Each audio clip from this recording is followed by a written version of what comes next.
সবাইকে স্বাগত আমার 30 ডেজ চ্যালেঞ্জে। আর এই দিনকে একটু সকাল সকাল উঠেছিলাম, ওর আউট অফ সিটি যাওয়ার কথা কাজের সূত্রে, সেই জন্য টিফিন বানিয়ে নিয়েছি, তারপরে কিন্তু জল খাওয়া স্টার্ট করেছি।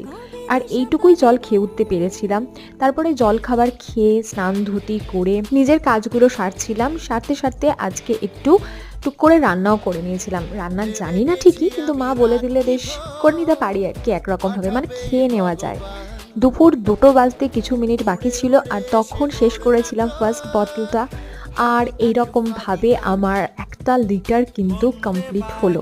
আর এই দেখুন, গুজিয়া খেয়েছি, বৃহস্পতিবার ছিল তো গুজিয়া খেয়েছি ঠাকুরের প্রসাদ হিসাবে। উফ, কতদিন বাদে গুজিয়া খেলাম, আর কি সুন্দর খেতে ছিল। এই ক্লিপটা বলুন তো কোন মুভির? পারবেন একটু ভাবুন।